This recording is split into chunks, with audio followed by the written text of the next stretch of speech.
Hi, everyone.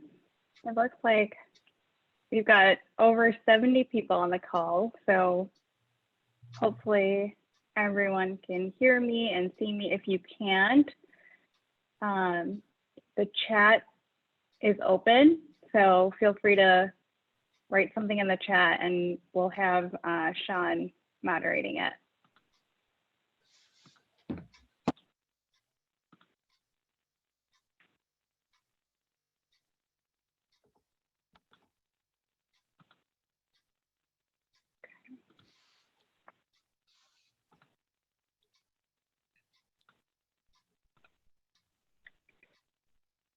Okay, before we start the meeting, I just wanted to go over a few housekeeping things.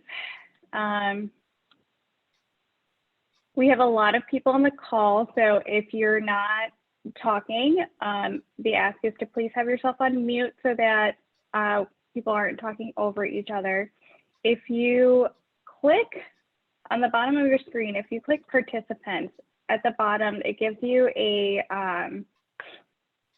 options for raise hand, yes, and no. So if there's general questions or things, something you want to say, you can raise your hand and it should hopefully flag us so we can, you can then unmute yourself and talk, just to limit people talking over each other and making sure that you're heard. As far as if there's measures that need to be voted on, we can try the yes, no, but I think the best thing might be if you can hold up a something with your chapter's name on it so that we can just easily click count yes or no. So if it's a yes, then raise, put up your name. If it's a no, then don't put up anything. Any questions about this? Okay. And then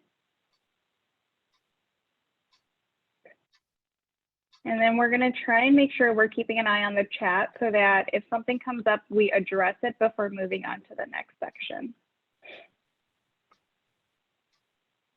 All right. So can we have a motion to begin the meeting? Seconded. Seconded. Richard, it has to come from the attendance. Yeah. So can I have a chapter to? Motion. Which chapter was that? University of South Dakota. Thank you. Can I have a second? Seconded. Virginia Chapter, Commonwealth please? University. Thank you.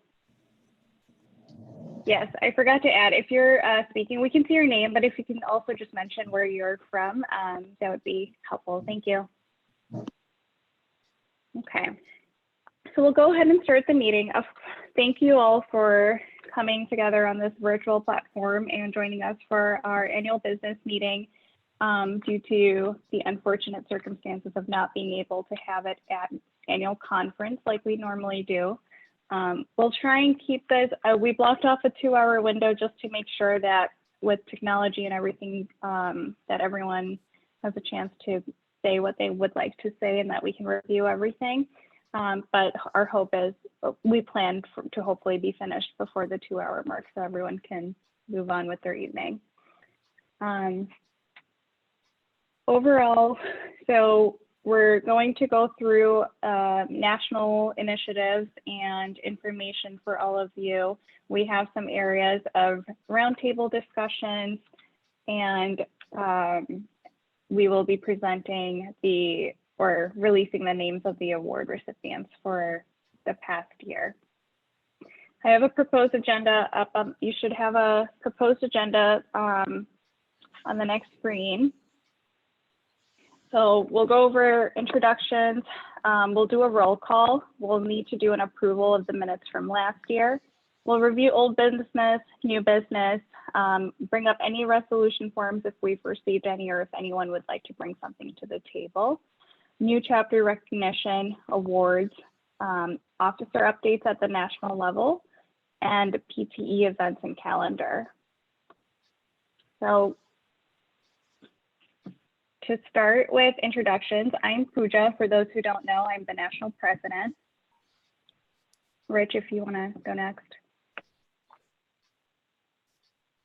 Hey everybody, I'm Rich. I am the National Vice President. I'm Rebecca. I'm the outgoing National Secretary.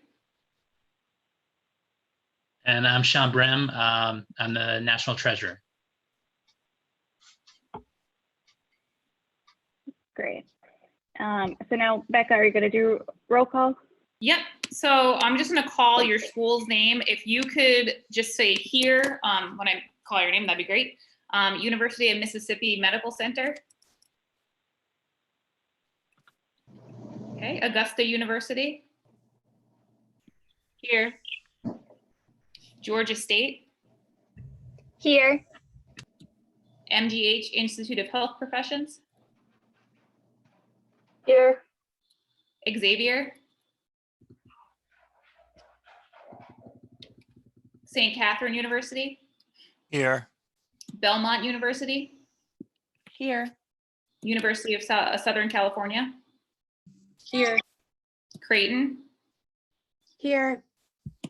Grand Valley State University. Here. VCU. Here. Here. University of Michigan Flint. Here. Elizabethtown. Here. UND. Here. WashU. Here. Dominican College. Alvernia. Here. College of Saint Scholastica. Here. Ohio State. College of St. Mary. Nova Southeastern University. Here. Rockhurst University. Here. Abilene Christian University. Here. Sage. Here. Toro College. St. Ambrose University. Here. Creighton. Oh, I already called you, sorry. Texas Women's University, Houston. Here. Howard University. Nova Southeastern University, Tampa Bay. Here. University of Findlay. University of Pittsburgh. Here. Indiana University. Purdue University, Indianapolis. A.T. Still University. Here. Stanbridge. Here. Gannon. Ruskin campus. Here. Boston. Here. NYU. Here. Indiana State. Here. Elizabethtown. I believe I already called you. Sorry. Drake University. Here. Spalding. Ooh, sorry guys. Missouri State University. Here. WashU. I already called you. Colorado State. Here.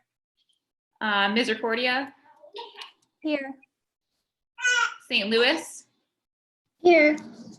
FIU. Here. Texas Women's University, Denton. Sacred Heart. Here. California State, Dominguez Hills. Here. Texas Women's, Houston. So Houston was called, but Dallas is here. Oh, sorry. University of New England. Here. Keuka. Here. Rush. Here. University of Texas, El Paso. Here. And SUNY Downstate. Here. Is there anybody I didn't call? You didn't call Quinnipiac University? All right. Anyone else? University of Missouri. University of Missouri, okay. And you didn't call University at Buffalo? All right. University of Wisconsin-Milwaukee. Touro University, Nevada. University of South Dakota. University of the Sciences.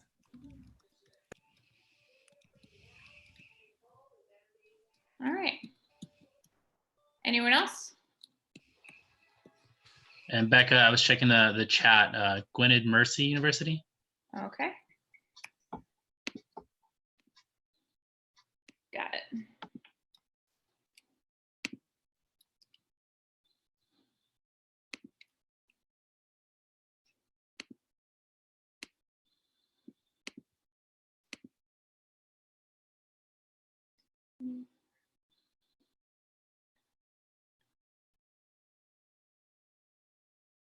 And we have a quorum. Okay. Thank you, Becca. Mhm.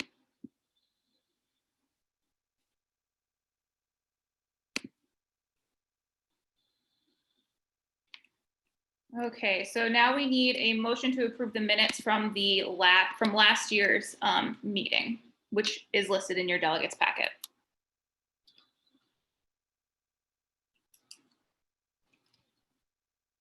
I approve. Can you just say which school you're from? The Sage Colleges. Sage. Okay, and then we have a second. Second, from Grand Valley State University. Thank you.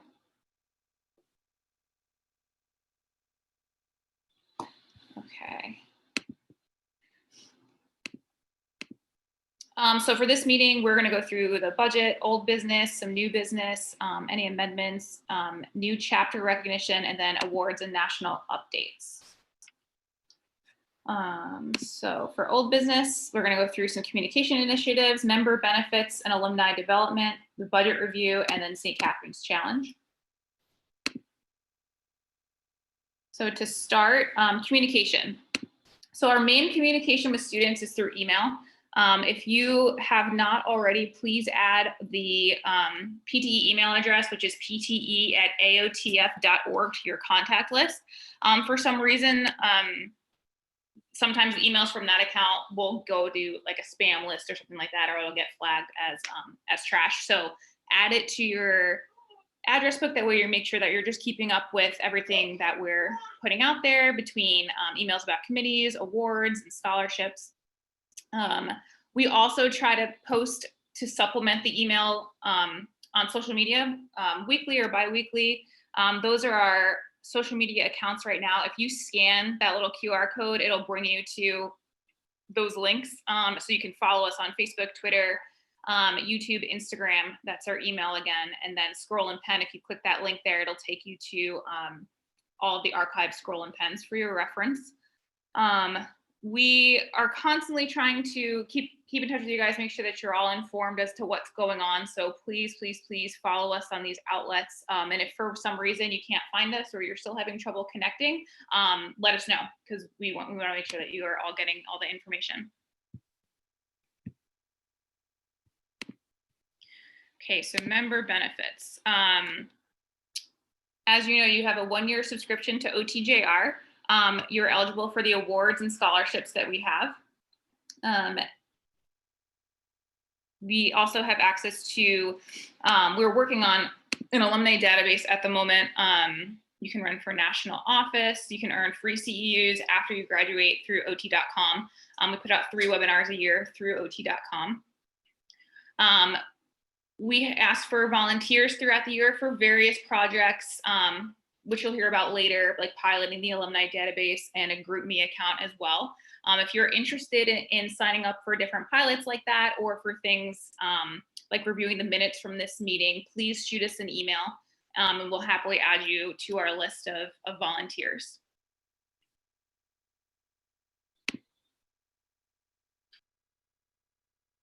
All right, so now I'm gonna go over the budget. So the projected income is $177,500. This is the proposed budget for year 2020. The expected expenditures is going to be 137,493. So our gross revenue is going to be about $40,007. Okay. And if you guys want to check that out, that is in the delegates package, and that's page 11 for the proposed budget.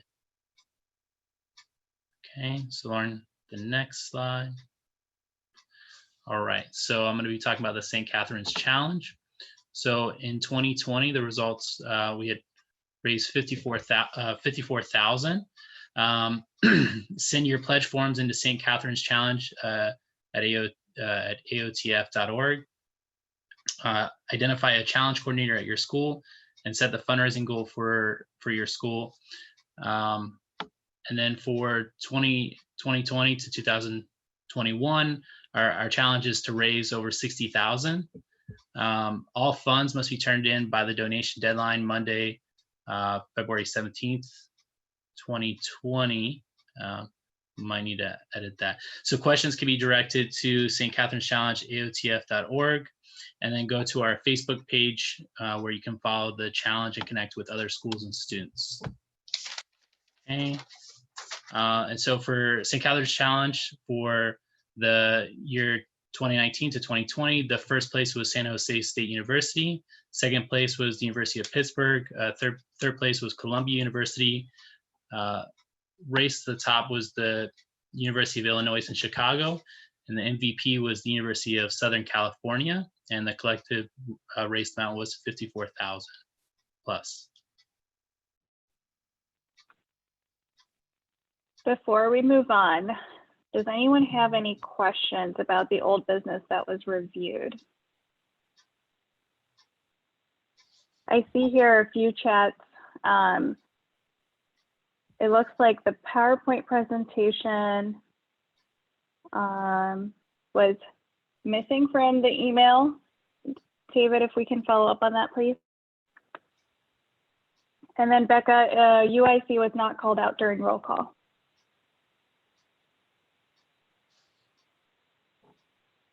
We need a motion to approve the proposed budget for the upcoming fiscal year.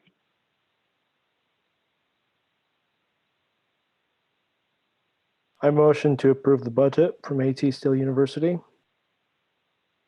Thank you. Can we have a second? I second. Grand Valley State University. Thank you. Any questions before we move on to new business?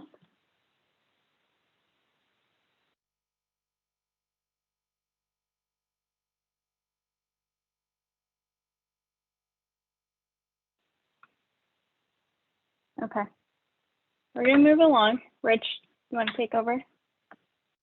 All right. Hello, everybody. I'm just going to take over here from new business. But first, we'll just look at all of our goals for PTE going forward, and that will give you a little bit more detail about what we're doing to try to extend benefits to our members, alumni members, and move forward. Go over additional benefits that we're planning, and end up with resolution forms, new chapter recognition if anyone does have resolution forms filled out, chapter and national updates, and end up at the 2020 awards towards the end there. So I'm just gonna go to this next slide here. A big goal for short term is to establish tangible benefits. And so far, the initiatives that we have supporting that is the 1-year OTJR subscription, the free CEUs through ot.com, our annual reception, and then volunteering. And we really want to establish volunteering and as sort of a networking type activity as well. We also have a short-term goal to have a 70% response rate to national coordinator emails, and that's in response to that, as an action-oriented email. And so we're trying to update our chapter records and find better ways to do that. We do collect forms and updates from our chapters, but we're expanding ways to do that on our website, as we've just changed websites over the past year, and we're now looking at a new system to organize membership. So PTEs will also explore activities to contribute to the development of career scientists. Again, this kind of goes back to some of those other supporting initiatives like the OTJR subscription, but also having events at AOTA. In the past, we did student poster sessions. Now we're moving that to more of a research panel. And then, of course, the awards. The Mary J. Bridle Award is very research focused. And then our new, and it was about to be our second speed mentoring session this year, but of course that was canceled. But we heard a lot of great things from that event last year. And there's actually some YouTube videos on our YouTube of how that went last year. So we also want to streamline communication. That's one of the biggest concerns I think members have is, maybe not getting some of the updates because the emails go to spam or something like that, but really just finding better and better ways to keep our members in the loop. And so we really encourage you to just follow all of our social media accounts. And if you could do that tonight, maybe even take out your phone and do it now. And I promise you'll be, you'll feel a little bit better and it's a little bit easier to stay in the loop. But the things that we have going on to support that goal right now are updates, the social media channels, and of course, digital newsletter and scroll and pen. And so we also want to increase that interchapter collaboration and communication, and different initiatives that we've had going is now the big one would be the Grant and Excellence for Interchapter Collaboration, which has been kind of an evolving award. And I think Pooja will probably talk about that a little bit later. And our faculty advisor listserv. If there's anything you can bring back to the faculty advisors, tell them to hop on that listserv or to reach out to us and we can add them to that listserv, and it's a really great resource. Okay, so some long-term goals is to maintain a 25% alumni participation rate. And that's, again, we really, especially for lifetime members, we want to extend those benefits for life. And, OT.com CEUs, as a new grad, I mean, it's great to just have a sure thing of three webinars a year that I can access. And then we want to kind of continue to keep up efforts to offer, to maintain that presence within the organization and for alumni to stay involved. So whether that's at the national level, whether that's taking webinars or getting involved with your old chapter, just a local chapter of where you live now. We also want to, Rebecca mentioned this earlier, is to maintain an online database. And that's something that's been asked for in the past. And so we're trying to look at more ways to do that. We have piloted one, and we're seeing if we can kind of step that up and roll that out pretty soon.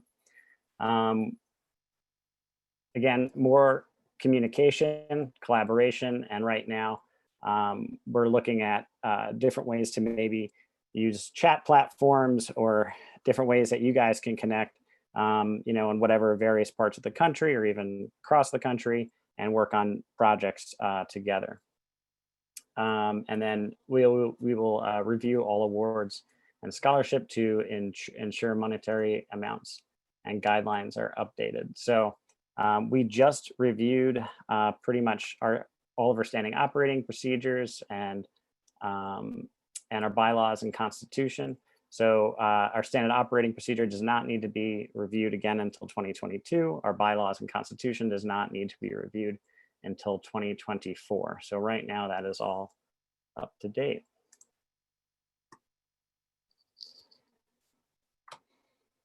Okay, all right. Sean, I think. So yeah, so we're gonna do it's not gonna be a roundtable discussion, but it's gonna be more of a discussion.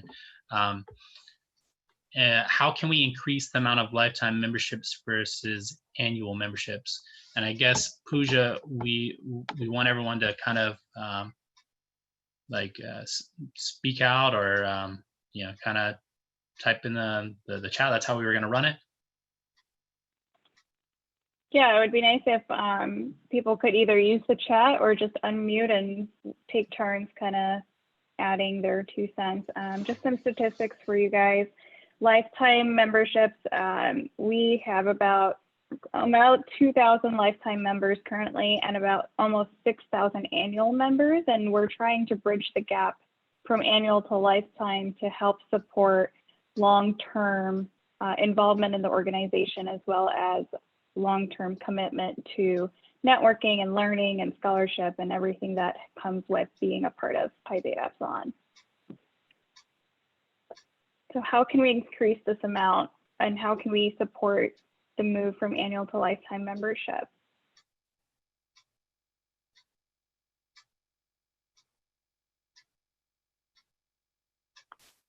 Hi, this is Allison from Alvernia University. Something that I thought would be a great idea, I think Richard had mentioned it as well, was just highlighting the CEU benefits, especially catering that and marketing that toward newer graduates who are transitioning. I think that that would be a really good way to bridge the gap.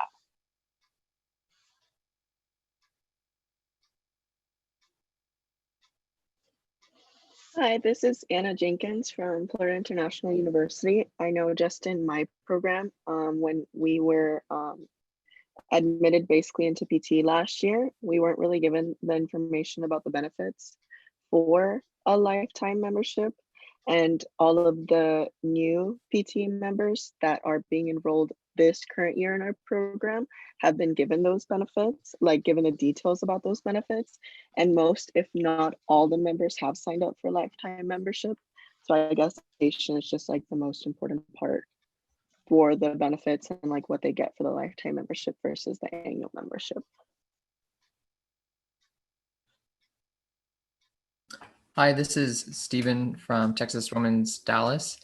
I don't know if this has been tried in the past, and I'd be curious if people sign up for an annual, or yeah, even an annual. But I was wondering if you've ever done it where one position is generally given a free membership for a year after graduation, and then they'd be the one to advocate to their own alumni group of PTE members for them to join, whether that's for an annual or a lifetime membership.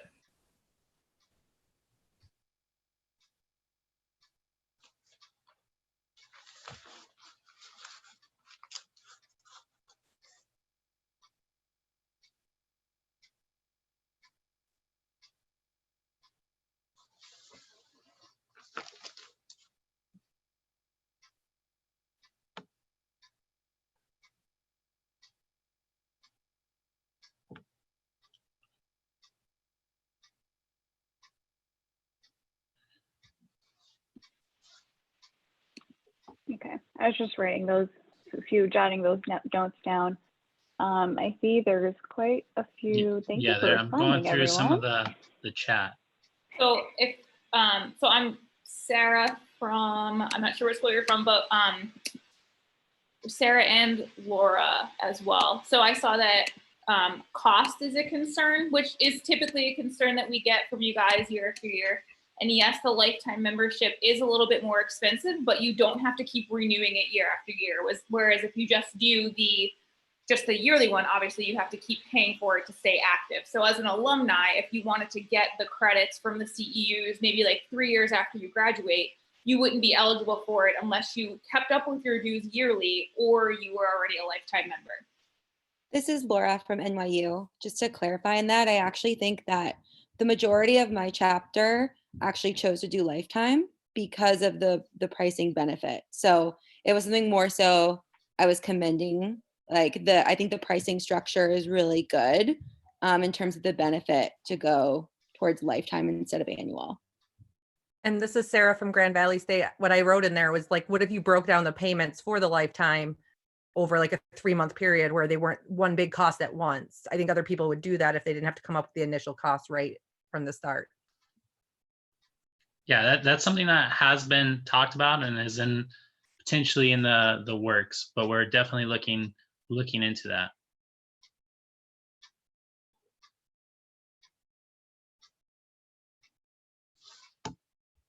Yeah, my comment would be for the chapters that didn't hear much about the benefit. If you could go back and tell your chapter to, maybe just download like chapter in a box. Or we have several documents on the website, and you could just download that, print it out, and leave it with your faculty advisor, and it'll have a lot of that information in there. We do update that, so it's not the best thing to use, 5 years in a row. But it answers some of these questions and may help the current members be able to better explain those membership benefits, or it may help the faculty advisor. But that's something that everybody here, I think, could do that didn't learn enough about it and could immediately help that next incoming class coming in. Hi, sorry, this I is think Anna if Jenkins you, again from FIU. Definitely you guys provide sufficient amount of information on your website. It was definitely not towards like PTE not providing or AOTF not providing enough information, because you guys definitely do. I just think, like, as a suggestion to all the chapters, like that would be great. Like maybe leaving behind the information that they did learn, just so it's not like an excuse, not like a way to improve basically lifetime memberships, because I know you guys do provide ample amount of information because I've seen it, but I just didn't see it obviously within a right amount of time. So definitely nothing towards you guys, just more as a suggestion towards others. So thank you.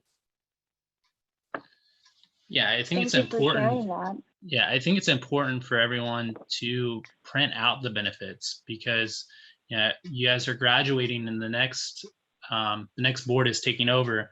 And then every year we usually get the same amount of questions about like, what are the benefits? What are the benefits? But I think it would be important if everyone, prints out the benefits and hands it over. I guess I read in one of them, they do it at orientation. So that would be a good idea. Or when I was president at FIU, I had a folder that I handed over to the next president. I see a couple comments here related to explaining the benefit of the lifetime membership, where a certain percentage of the lifetime dues that are paid are returned to your chapter. So to support, chapter fundraising or to chapter costs, that's something that can be highlighted as well, because with the annual membership dues, you don't get anything back in return, but with the lifetime dues, you do.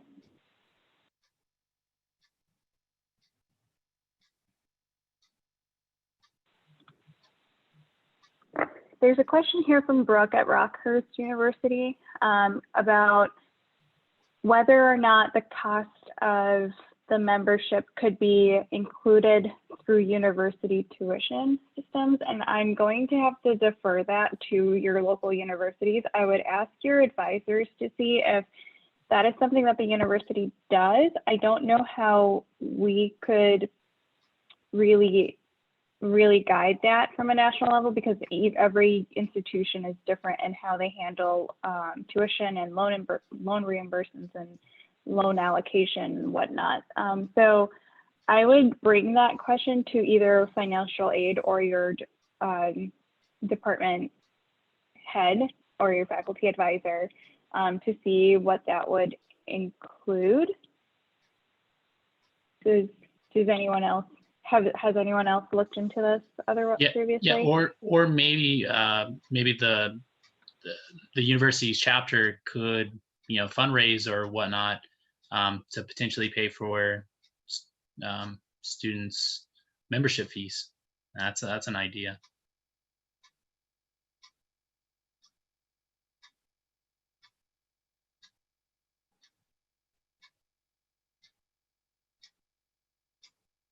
And then reading Casey Brown from MGH, Institute of Health Professions. Many members decided on lifetime memberships due to continued education, but more importantly, hearing the personal anecdote and benefits from the faculty advisor. So exactly. An idea would be creating a video of individuals post-graduation discussing their personal story and benefits from PTE. Yeah, those are some really good ideas.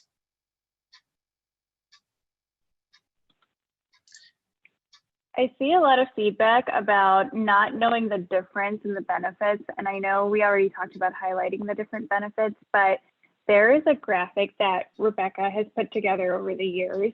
It was in the last edition of the Scroll and Pen, which can be found online.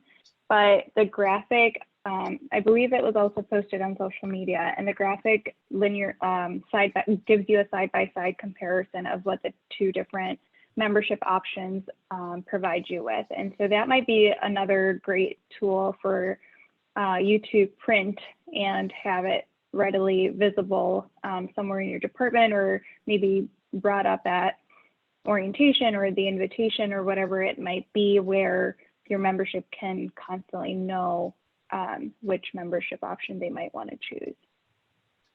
I can share that again on our social media channels after this too.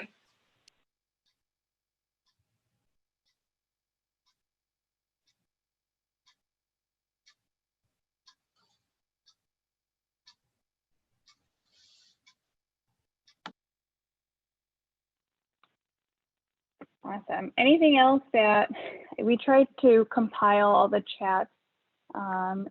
Anything that we didn't cover, or anyone that we missed that wants to discuss something?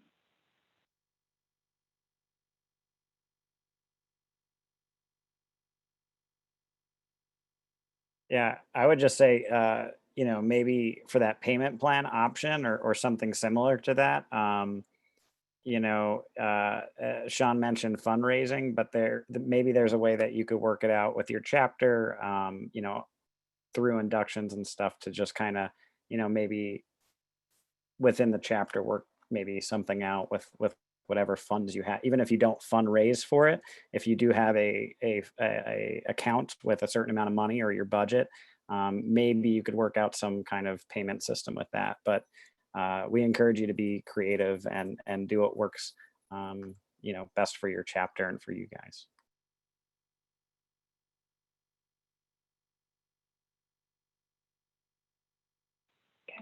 We're going to go ahead and move along. If you think of anything in the meantime, feel free to keep using the chat. All right, this is my slide. So we've talked about it before, but OT.com. So there's an opportunity for active lifetime and alumni members to earn CEU credits.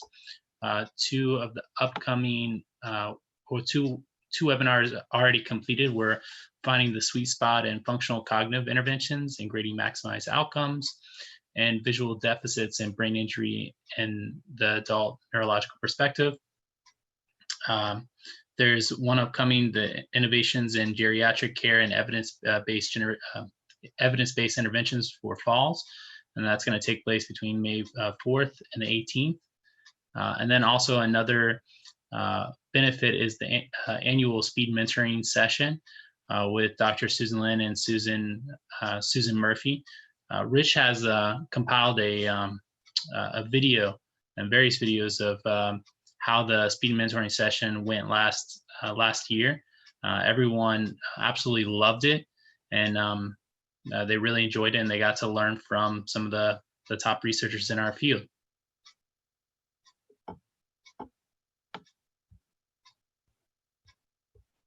So one of the things that came out of our committee sign up was this chat platform idea, which, it kind of came up of how do we communicate with other chapters so we can do interchapter activities.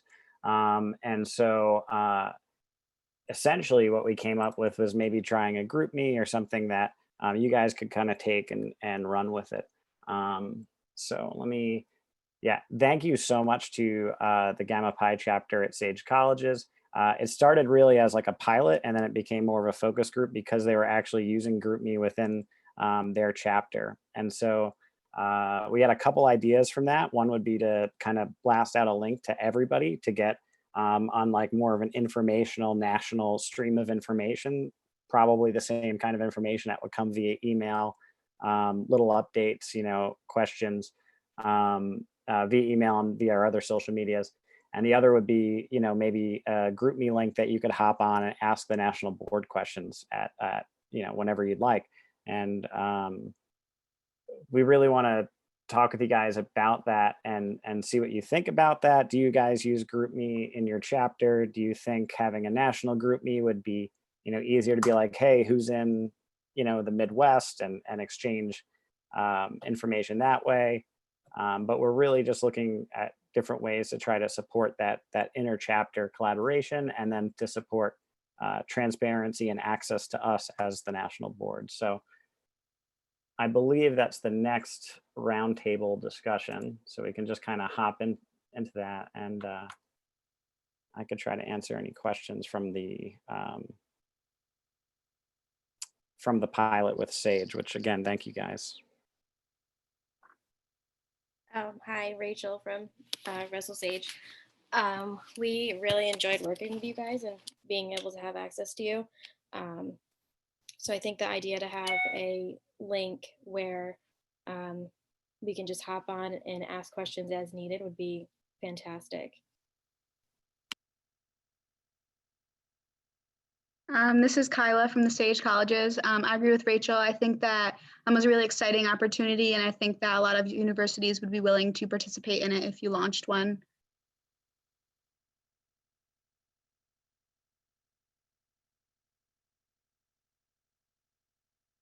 Hi, this is Julie from WashU. We don't use GroupMe, though we've talked about it.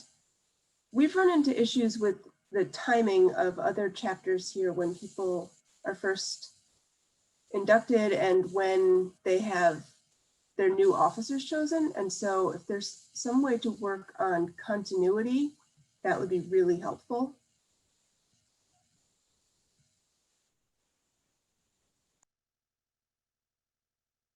Yeah, I think continuity has come up as a, several times in the past couple of years. Who's the chapter president, the chapter advisors switch, chapter faculty advisors switch, and so that is a challenge.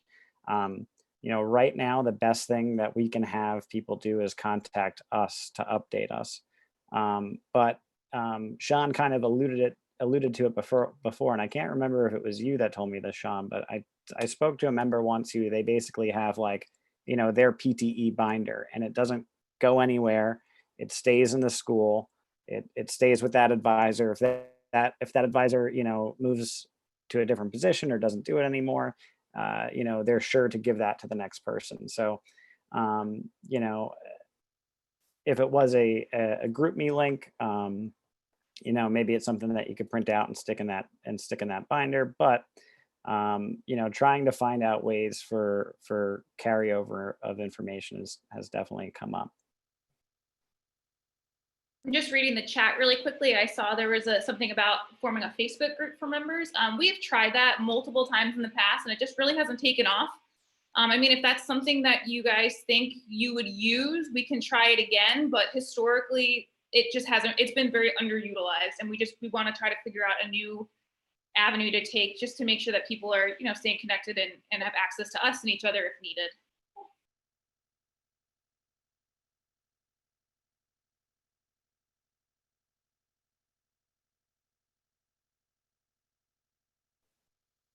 And Julie, before you brought up a point about being at different times in the program, and that's a challenge for interchapter collaboration, and that's what I ran into too when I was a student, and I think that's a hard thing to manage. I think you can do your best with what you have. Areas like I'm in the Long Island, New York City area now. There's a ton of schools around, so chances are there's going to be other people around that I could work with. But in some parts of the country, you just don't have that many options.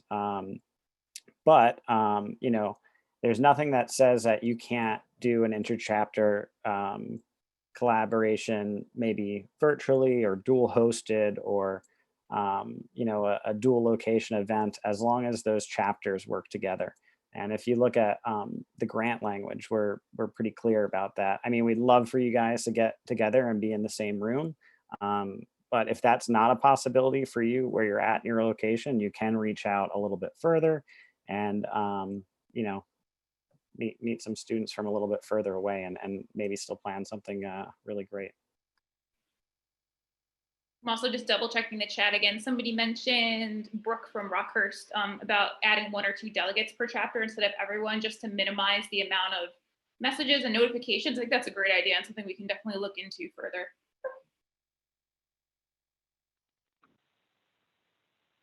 I also like the idea, quite a few of you have brought up the idea of having regional group meets, and that's kind of the idea. The idea is that we have a national one where you all have access to us other than email, because email can, email etiquette can take 24 to 48 hours versus a grouping chat might be quicker depending on who's available to respond.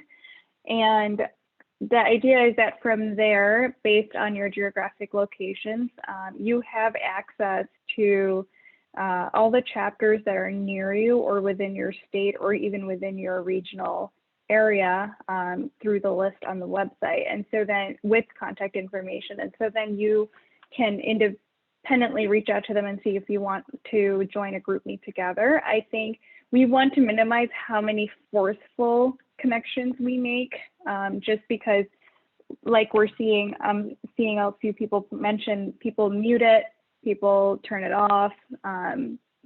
If it's a forced communication technique, people are more likely to not be involved and drop off the radar. And so the idea is that we have a way for you all to communicate with us directly nationally, but then this also becomes a platform for you all to build relationships and build your internal either citywide groups or statewide groups or regional groups based on who you interact with. I'm seeing a couple comments too about forming an Instagram. We do have a national Instagram. If you want to connect with us on there, I'm not sure if there was an idea for a second one for some reason, but we do have an Instagram. If you go back a couple of slides, the handle's listed if you want to go follow. And Rich put our Instagram name in there in the chat.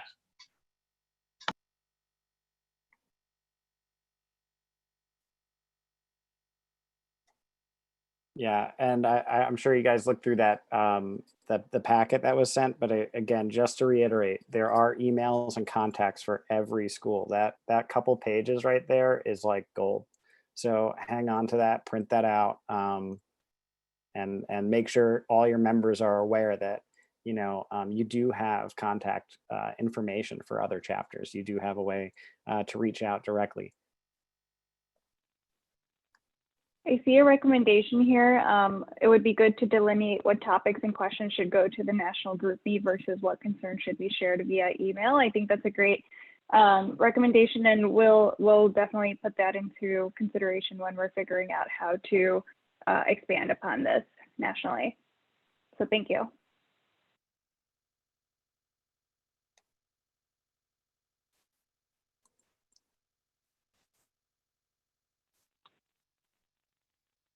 I see a recommendation here from my alma mater, hi Wendy, that the university's marketing people are saying that we don't use Facebook as much as the faculty do, and so Instagram would probably be a better choice. We definitely do share way more on Instagram than we do on Facebook, particularly for that reason.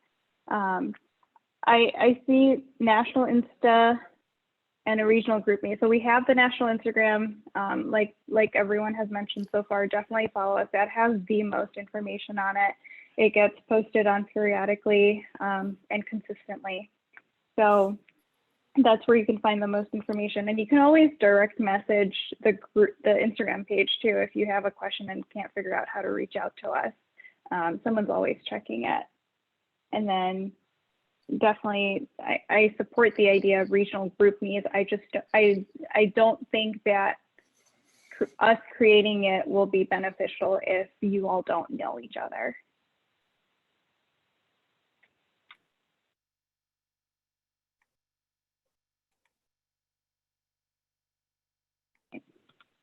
I'm going to move on for the sake of time.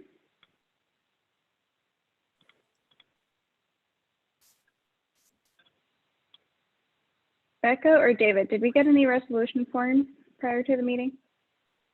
Not to my knowledge, no. Nor to mine as well.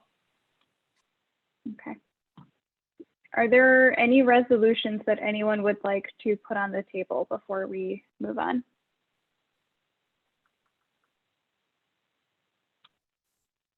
These resolution forms, historically, we never receive any, but it is available on our website, and they are you can submit them on a rolling basis throughout the year. Depending on when they are sent, they would be brought up at the next annual business meeting for consideration on the table.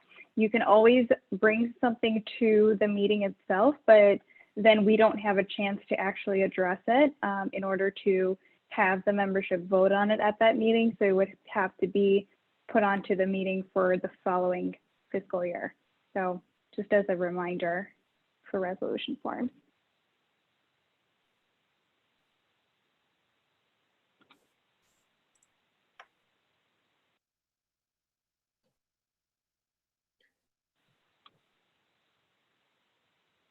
This list was put together a little, I want to say maybe a month ago or 2 months ago. So if there's newer chapters that have been made in the meantime, we're sorry that you kind of got left off the list here.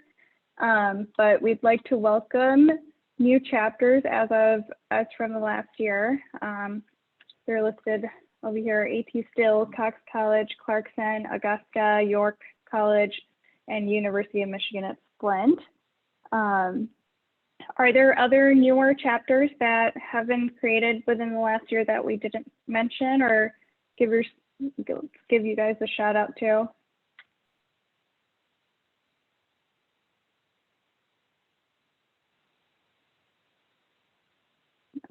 Okay. This brings our total number of active chapters across the country to 129.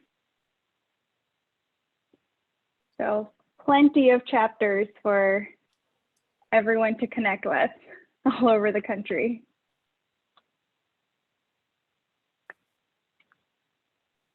This is a question that we like to bring up annually at this annual business meeting, primarily because we don't always hear about what all these now 129 chapters are doing across the country to support research and/or scholarly activity.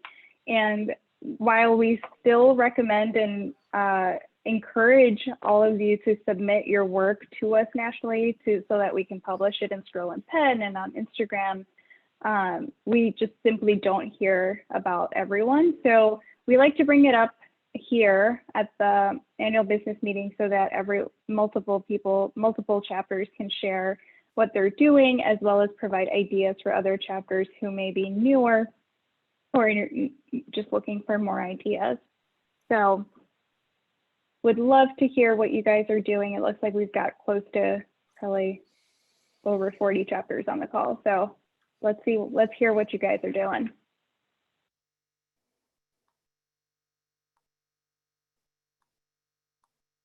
Hello, this is Allison again from Alvernia University. Something that we kind of revamped this year and looked into. We hosted, I think, around 12 of these events. It was something that we decided to call Lunch and Learn. And we had members present on any kind of research that they found, and we just had casual, informal conversations following. Sometimes we had refreshments, but it really was a nice way to kind of discuss fieldwork experiences amongst students, and it kind of lent itself to a nice mentorship in that way, from older students to younger students in that kind of sense. So we learned a lot about different topics. Some people shared parts of their research. So it was just really interesting to hear and get together and have like the informal experience of it as well.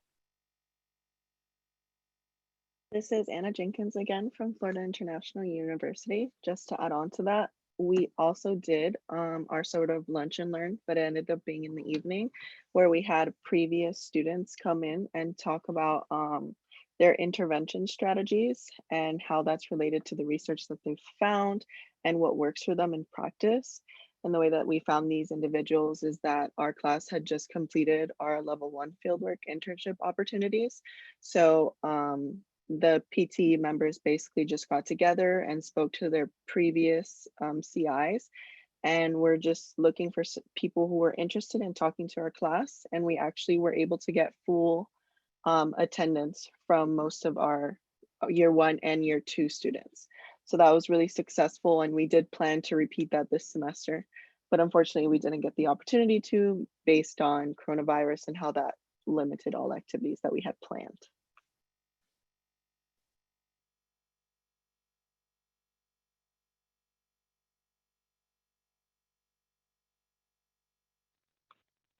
St. Catherine University is hosting virtual meetings to discuss the webinars, particularly free ones AOTA is providing for members. And they will then be helping the department celebrate their 70th anniversary of the OT program at St. Catherine for the next academic year when they can all return to campus.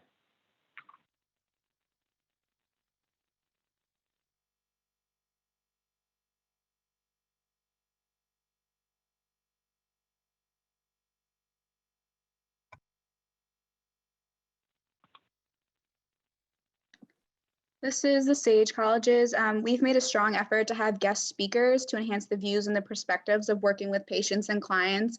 One of the individuals we were going to have in had an injury, and he had a spinal cord injury, and we were going to have him speak about his injury, and he actually works for a wheelchair company, so we were going to have him share his perspective.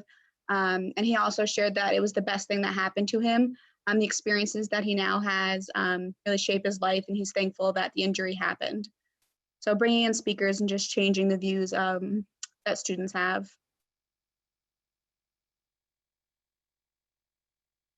So Sarah Lovelace from the University of North Dakota. We've used speakers as well in services throughout the year. This year we focused a lot on theory development and building. Our one in the fall was about a theory for motivation in cancer patients that was presented by a former student. And then this spring we had Dr. Awama come speak to us about his theory building practice as well.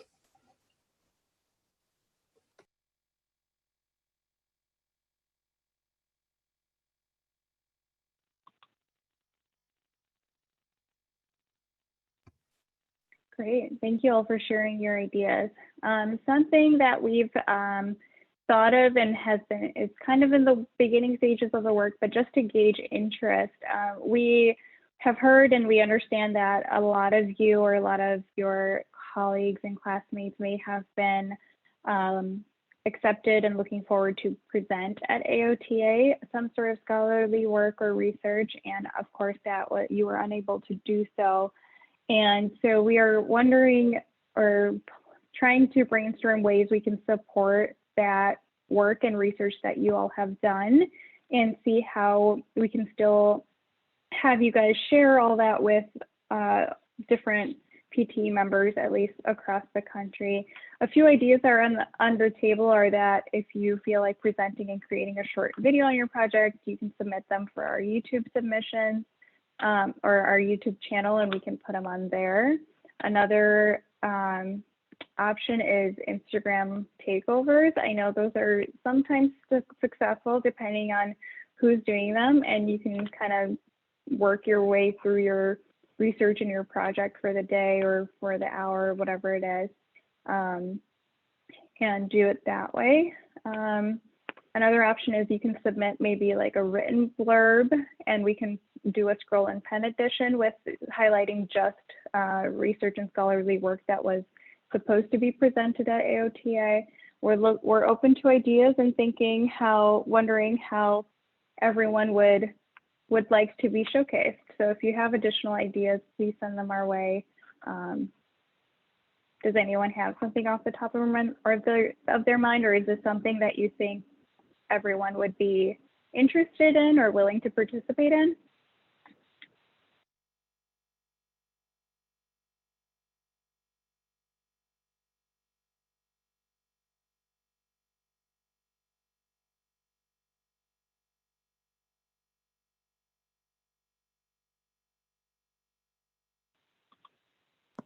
Yeah, Hannah wrote in the chat that she would love to share her, I guess, capstone project. Hi, everyone. I'm Lauren. I'm the incoming secretary from Creighton. I agree kind of with Hannah, what she said. So obviously our capstone presentations are happening over Zoom this year. So it'd be kind of fun to share with other people and just have that kind of extra nice thing to have, since we're kind of graduating without the physical graduation. So I thought this could be a really good idea to kind of share with everyone too. And then this could also be a benefit of Pi Theta to just kind of sharing your own research and promoting that scholarship.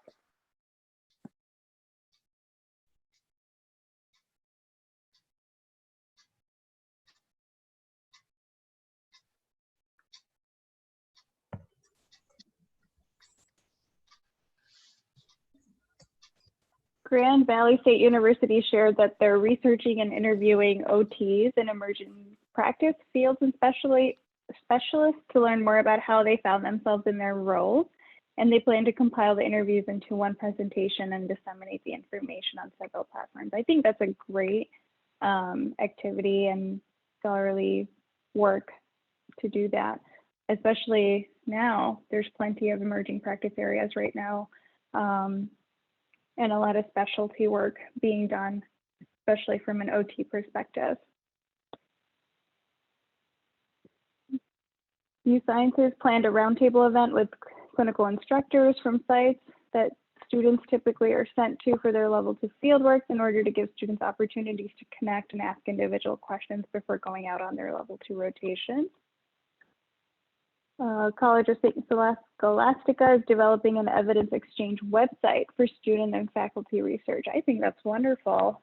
That seems like great work, and maybe that's something that we can look into adding to the PTE website as well. If that's something, let us know how successful the website goes and if people actually enjoy it and utilize it. I think it would be great to have that. Virtual journal club meetings. I think that's a great idea.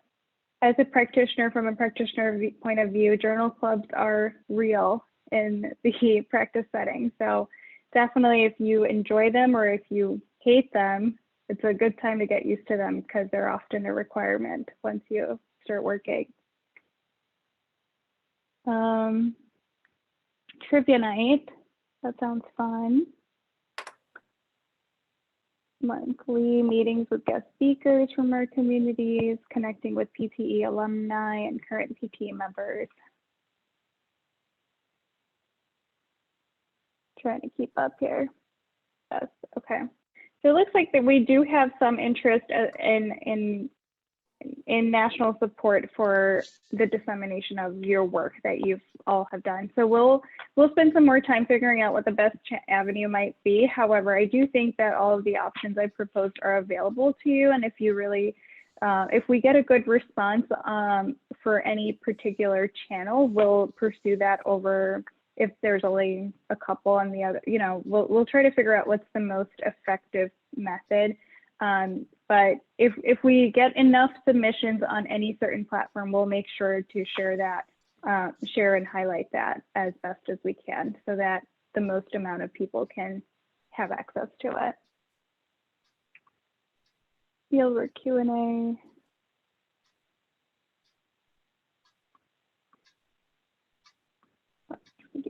Project.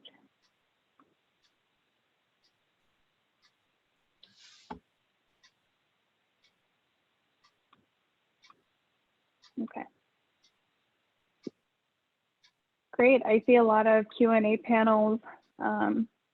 Yes, it's unfortunate that this year a lot of things have been canceled. But even with the panel, yes, I see this last one for CSU Dominguez Hills, moving it virtually.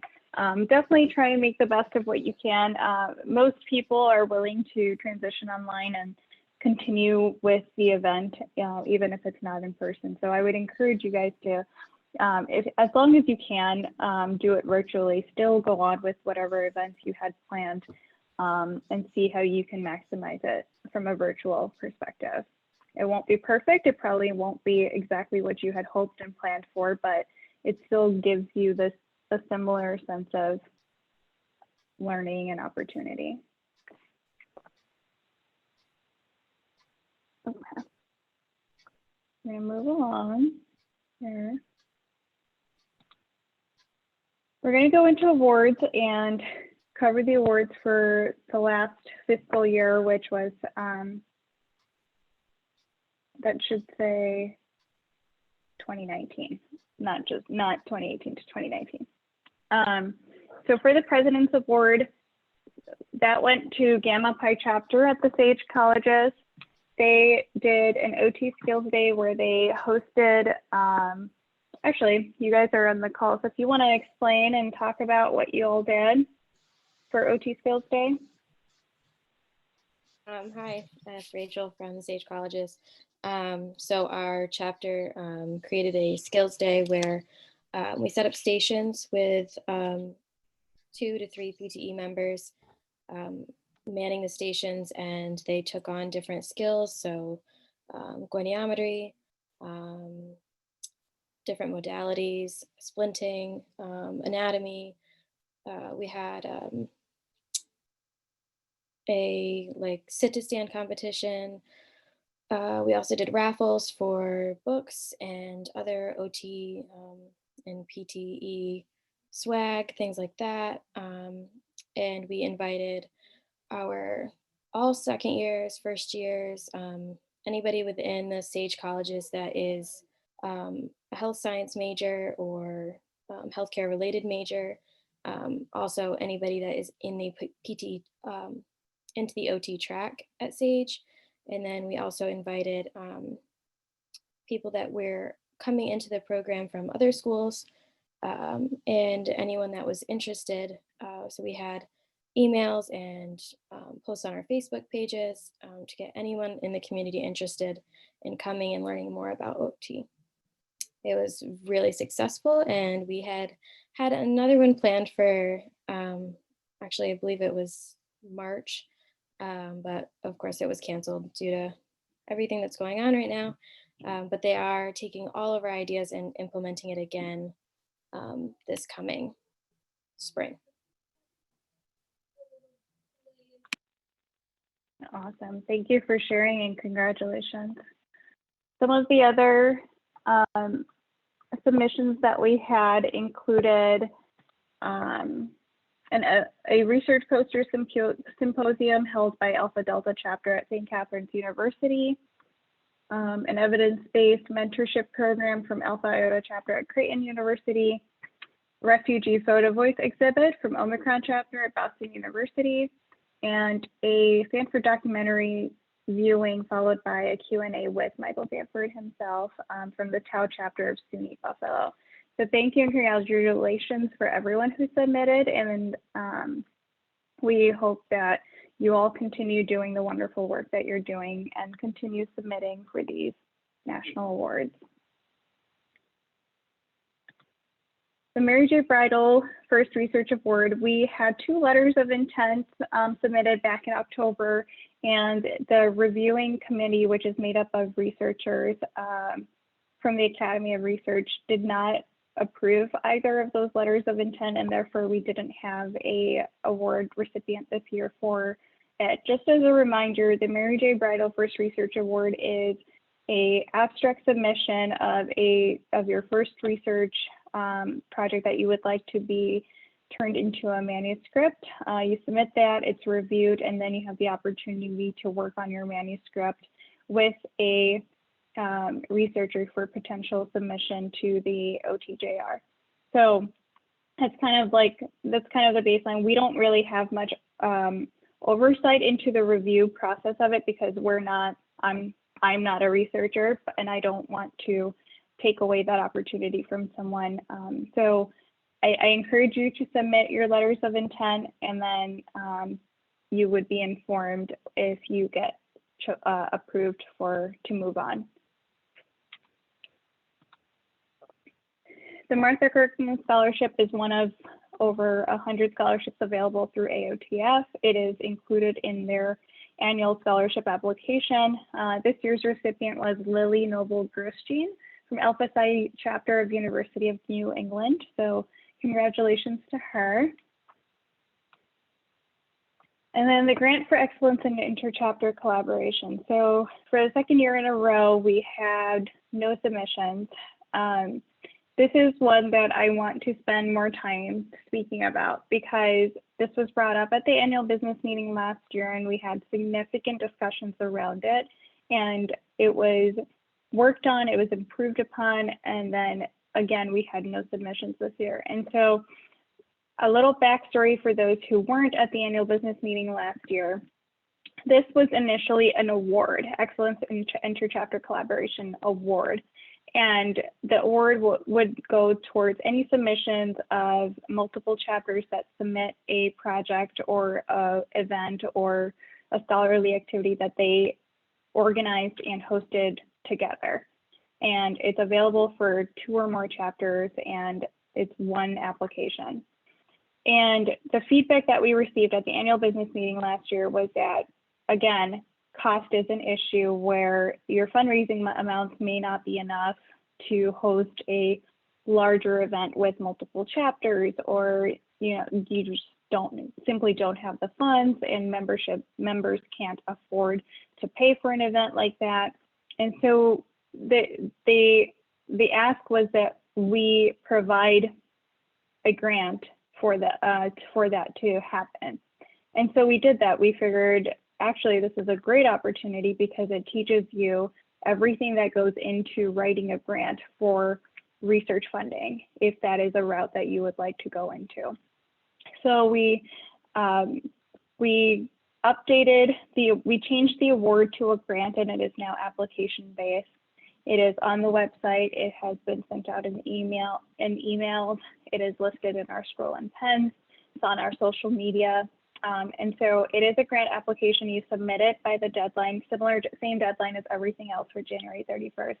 We review the grants and we will be picking one application a year to provide a monetary grant of up to a certain amount, but depending on what the ask is for. And for them to be able, for the recipient to then hold the event that the application was intended for. So that is the idea behind it. We would like to hear more about what the barriers are or what the potential difficulties are so that we can continue to work and improve upon this initiative, because I truly think it is a great opportunity for multiple chapters to get together and start working together for the benefit of the whole. However, we're seeing that the interest is there, but the application status is limited. So where are the barriers? How can we better support this? And what can we do to help increase the utilization of this initiative?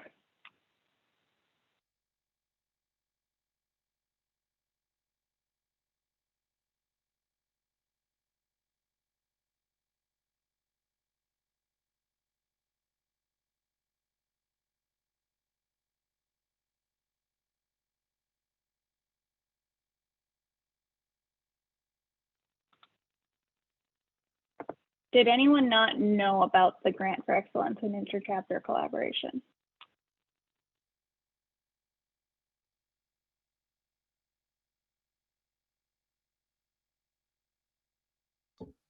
The University of Pittsburgh just wrote in the chat, they said they did not know about the initiative.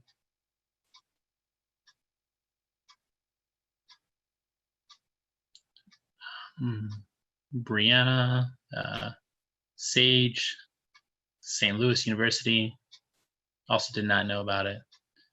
CSU, they were not aware of it. So a lot of people not aware of it.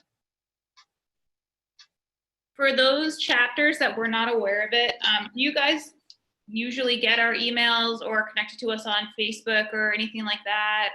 It also got sent out through the chapter advisor listserv. So we're just trying to find the disconnect, I guess, as to, if you didn't hear about it, why not? And if we can kind of bridge that gap.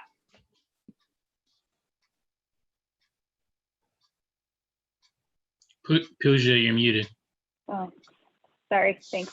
I see a couple people wrote that it's not listed under grants on the website. So actually, if you look under Pi Theta Epsilon and under awards, there is a link to the Award for Excellence in Interchapter Collaboration, and it brings you to the information for it. So I just posted the link to the page in the chat if anyone's interested there. Also, I'm pretty sure there was an email sent out separately, not just to the faculty advisors, for all members to access as well. We'll work on uploading the actual application to this webpage. We didn't keep it publicly available just to limit how many people can see it, since this is a public website, but we'll work on having the application readily available on the website for you to be able to download it and fill it out and submit it.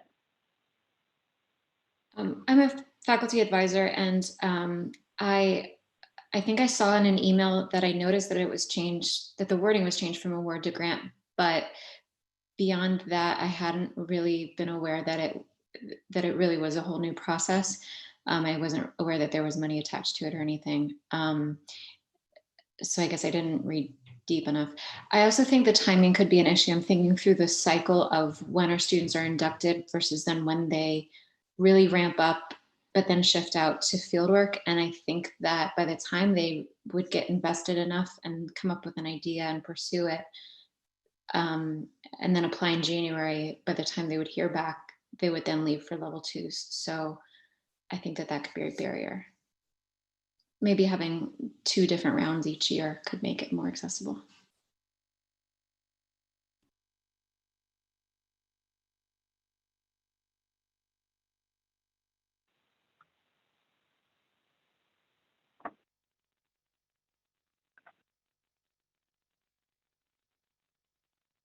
Just so I understand this correctly, timing regarding like the submission deadline or when the cohort is available to do an event on campus?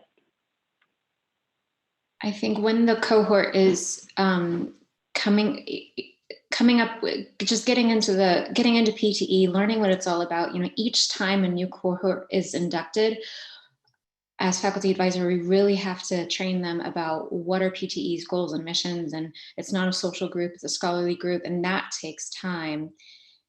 And so by the time, you know, just the semesters happen and breaks happen and they really ramp up, and then they start getting excited about what the events might be. You know, by the time students might come up with an idea, there's only so much time. I don't know, what am I trying to say? So they're in that last semester then, after that, from January to April, May, that's their last semester. That's their last 4 months. Right. So by the time they might come up with an idea, the deadline might have passed. Gotcha. Okay. Yeah.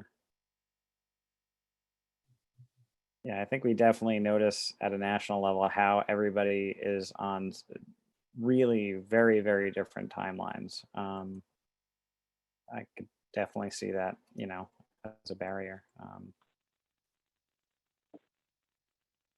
Brianna, applications are accepted on a rolling basis, but they are due for that fiscal year's final submission by January 31st, same as all the other award deadlines. Are they approved as they come in or not until after January? Because I think that was a little bit unclear also. So we had a collaborative project, but we didn't apply for funding because it didn't look like it would line up. Yeah, so it's one grant a year. So we would wait until January 31st, and then all the applications that came in from the previous, like from February 1st of the previous year through January 31st, we would have to look at all those applications and pick one recipient for that year. Does that I don't know if I explained that properly. Yes, and then it seems like the school would almost either have to hurry up and use it and hope that they could get it together, get the event together, or do it in the fall. And I think given the nature of the length of OT programs, that's what gets tricky, because it's often a new cohort, and those that would have submitted the application maybe are out on field work. So I think that's where we ran into a little bit of struggle. Is there a proposed work around this? Because I think the concerns from the students previously were that if we have the deadline in the fall, they don't even know what they want to do yet because they've just gotten inducted. So I think we just run into like a tricky. You know, that's different depending on the chapter. We induct in January. Well, it's been different every year because of issues, but January, February, it's different on the chapter. Could you do some sort of rolling or multiple deadlines each year?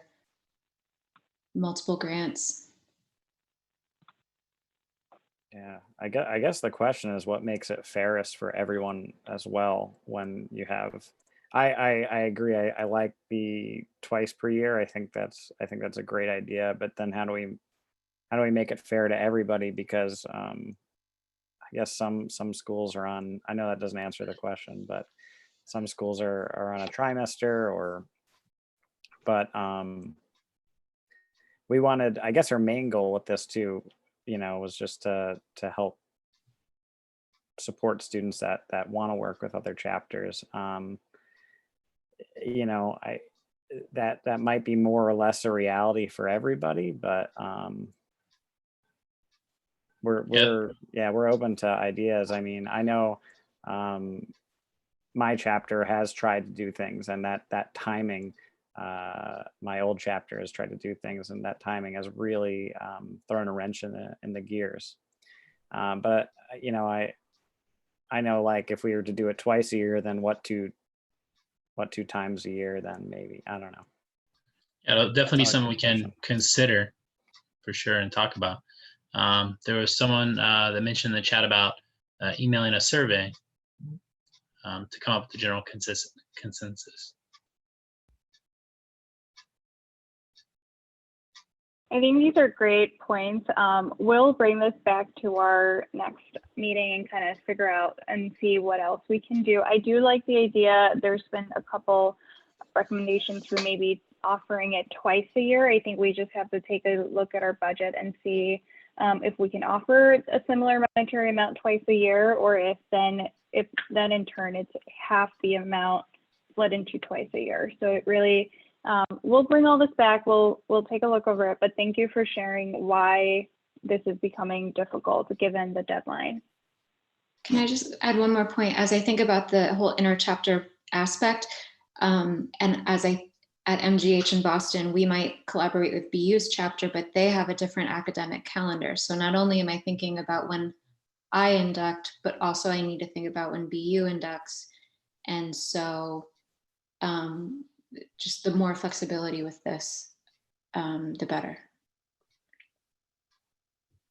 Otherwise, the students who plan it would never actually get to be the ones who carry out the program. Yeah, and we hear you. I think we want to try and be as flexible as we can. I think it's just difficult for us to understand like what would be the fairest, just because we have so many programs on so many different schedules. I think it's something to think about, and we'll put this back to work. So thank you. Okay.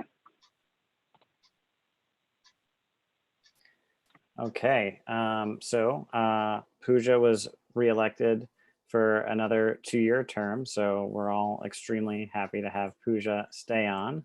And we just want to all thank Rebecca so much for her service to PTE, as she's now our outgoing secretary. So I think I could speak for everybody, Rebecca. Thank you so much.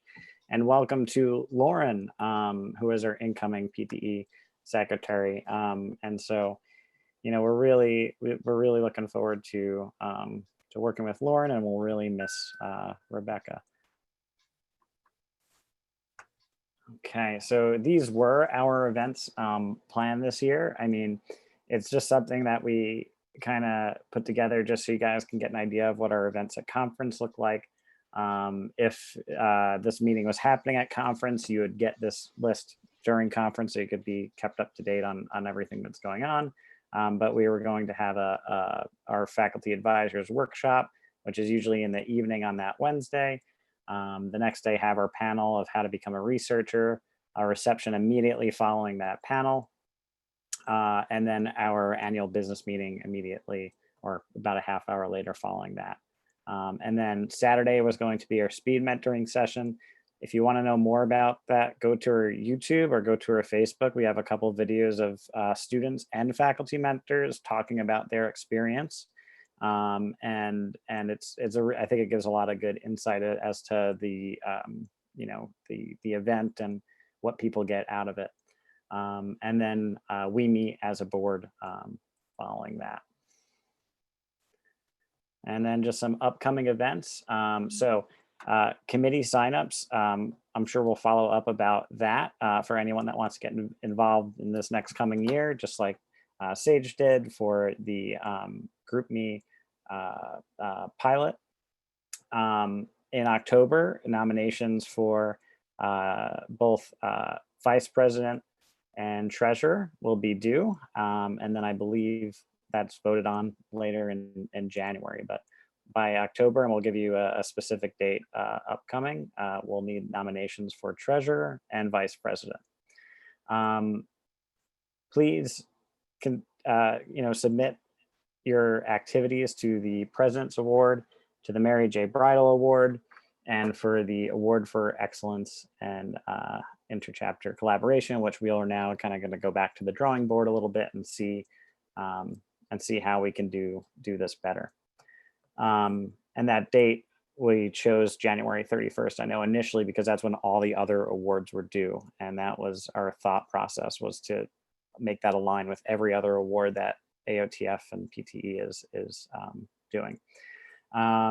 Submit your activities. There were so many great ideas in that group chat. We want to hear more about them. If you want to write that up and submit it so we could put it in the scroll and pen, that would be awesome. And that we find gives a lot of other chapters good ideas of things to do. If you wanted to make a short video, you could submit it to us and we could put it on YouTube, but we're willing to work with you and get that stuff out there. So please let us know what you're doing. Watch for that GroupMe, that national GroupMe that will probably roll out, since it was pretty well received here tonight.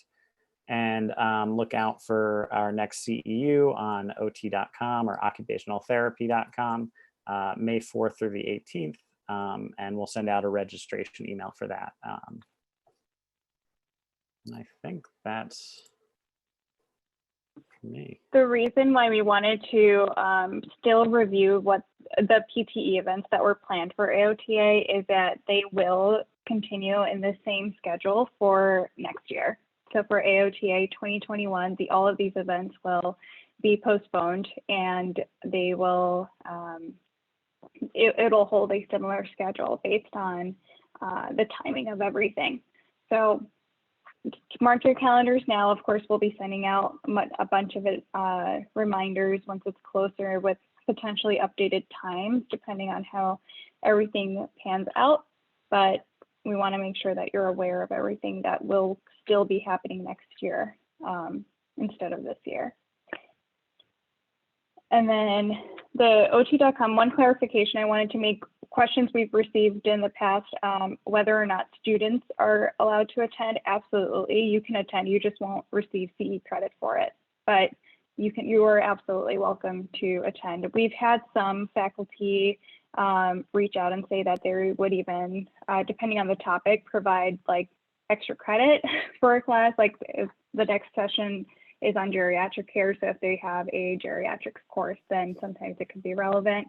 So if we definitely encourage you to tune into these sessions. They're very helpful personally, but we try and get a general consensus of which 3 courses to do every year. We will be sending out another survey after this third course is done to pick the courses for next fiscal year. And so we go by majority rule for the top 3 that are submitted based on the survey. Last year we had over, I think, 120 responses, and we went with the top 3 that were identified. So keep a lookout for that, and then make sure that you're keeping up to date on your email so you can RSVP for it, or submit your registration for it and then attend it. Any questions about anything that we've reviewed or anything that you would like to bring up at this point for Q&A or open forum?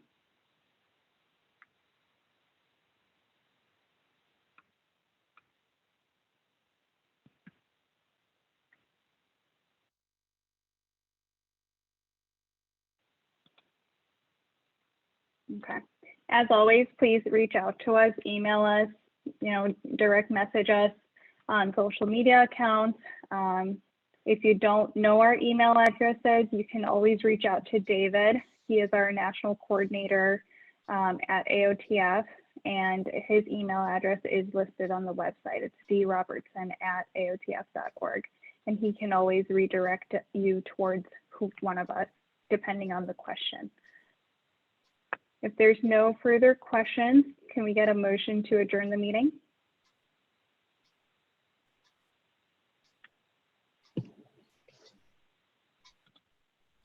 I move to adjourn the meeting. Sorry, I can't talk. Sarah from Grand Valley State. Thank you, Sarah. Can we get a second, please? The Sage Colleges, I second that. Perfect. The meeting is adjourned. Everyone have a great evening, and thank you so much for attending this virtual meeting. See you guys in San Diego. Yes, hopefully. Yes, hopefully. All right. Good night, everyone. Good night.